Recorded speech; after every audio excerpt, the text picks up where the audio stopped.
Buenos días, mi nombre es Sofía Pividori, soy residente del segundo año de diagnóstico por imágenes en el Hospital Británico y en el día de hoy voy a presentar un caso clínico correspondiente al área de cabeza y cuello.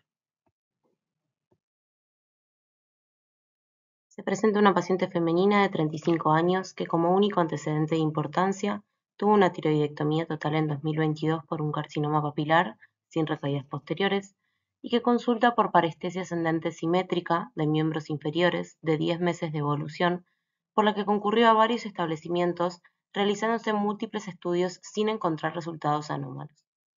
Este síntoma está acompañado al momento de la consulta por inestabilidad en la marcha, pérdida de peso, cefalea y visión borrosa en el ojo izquierdo. Al examen físico se constata edema de papila bilateral, signos de Babinski-Hoffman positivos, clonus, espasticidad y alopecia. En el análisis del líquido cefalorraquídeo se evidencian bandas oligoclonales IgG. Se realiza una resonancia de cerebro y columna total con contraste endovenoso, donde se obtienen las siguientes imágenes. Se observan 3 cortes axiales de cerebro en secuencias T2, FLAIR y T1 con contraste, donde se evidencian múltiples imágenes nodulillares en los espacios perivasculares de la sustancia blanca periventricular, que son hiperintensas en T2 y FLAIR y presentan realce tras la administración de gadolinio.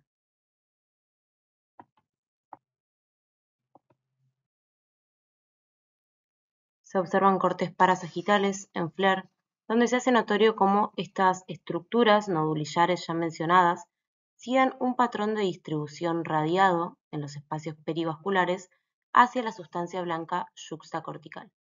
Noten cómo las mismas estructuras nodulillares se encuentran dentro de la sustancia blanca de los hemisferios cerebelosos. Se observa un corte coronal y otro axial en FLAIR, donde se observa el compromiso periventricular tanto en los cuerpos como en las asas temporales de los ventrículos laterales y en la sustancia blanca de los hemisferios cerebelosos. Noten cómo en el corte axial también hay compromiso del puente con extensión hacia los pedúnculos cerebelosos con una distribución bien periventricular. En las secuencias de difusión y mapa de ADC se observa una sutil restricción de la sustancia blanca comprometida. Finalmente, se observan 2 cortes sagitales de la médula espinal en STIR y T1 y un corte axial en T1, donde se observan las mismas múltiples lesiones puntiformes hiperintensas, bien periependimarias, lo que se nota bien en el corte axial, que en los cortes sagitales vemos cómo tienden a confluir en algunos sectores y se presentan a lo largo de toda la médula espinal, así como también en las porciones caudales del tronco del encéfalo. En estas imágenes también podemos ver el consecuente realce tras la administración de contraste endovenoso. A la paciente se le realiza tratamiento con pulsos de solumedrol, que es metilprednisolona endovenoso, y se le realiza una nueva resonancia de cerebro con contraste endovenoso al mes.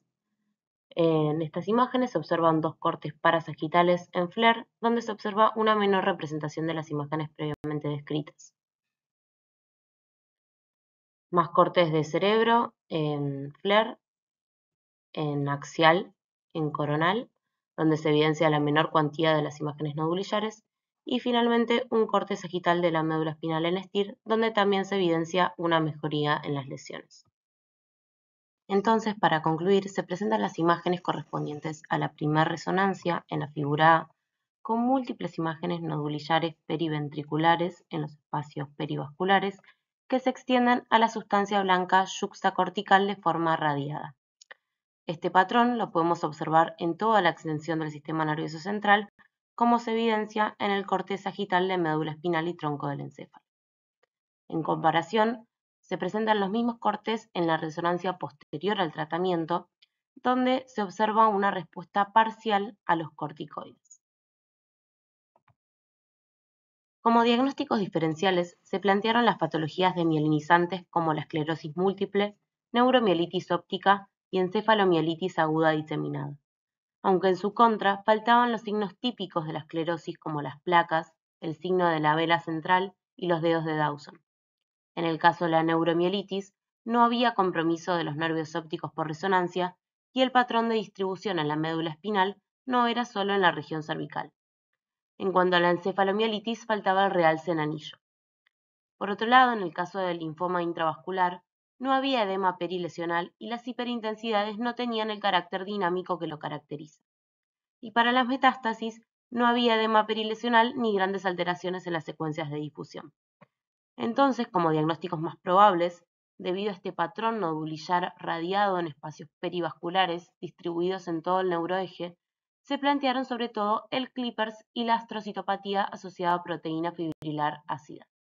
En el caso del Clippers, por lo general, afecta más la protuberancia y no genera un compromiso tan cefalocaudal de la sustancia blanca, por lo que sería una presentación atípica. Finalmente, se realizó el estudio en el líquido cefalorraquídeo, evidenciando anticuerpos con la proteína ácida fibrilar glial, comprobando el diagnóstico de meningoencefalomielitis asociada a GFAP. La astrocitopatía por GFAP es una entidad rara, poco frecuente, descubierta recientemente en el 2016, donde hay una reacción del sistema inmune, tanto celular como humoral, contra la proteína fibrilar ácida glial, que se encuentra en el citoesqueleto de los astrocitos maduros.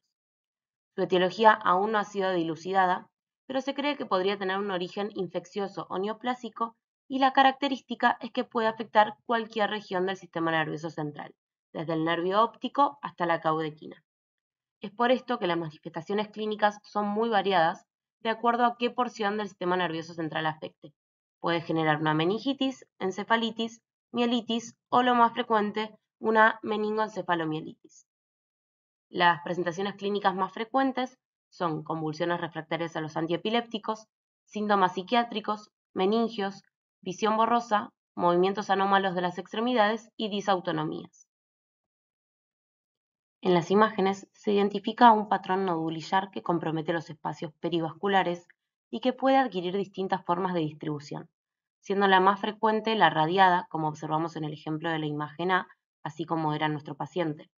Pero también podemos observar el realce de las leptomeninges, como en este corte sagital de la caudequina, el patrón serpinginoso, como en la imagen C, y el periependimario, como en la imagen D. Cabe destacar que estos patrones pueden combinarse. Los patrones de depósito de la reacción inmune se encuentran representados en los esquemas y en los cortes con inmunofluorescencia. En el esquema superior observamos el depósito en la región pial y subpial y en el espacio subaracnoideo rodeando a los vasos. En el inferior, a nivel subependimario, en esta región, esta y esta, y en cualquier sector de la sustancia blanca del neuroeje. En las fotografías de inmunofluorescencia se ven marcados todos estos patrones. El subependimario en la imagen A, pial y subpial en la corteza cerebral en la imagen B y en el mesencéfalo en la imagen C, y en los espacios perivasculares de la sustancia blanca del cerebelo en la imagen D. Entonces, como conclusión, es una entidad poco frecuente y con una variabilidad clínica muy amplia. Es por esto que el radiólogo debe tenerla en cuenta como diagnóstico diferencial ante los hallazgos imagenológicos característicos. Esta fue la bibliografía utilizada y agradezco mucho por la atención y la oportunidad de la presentación.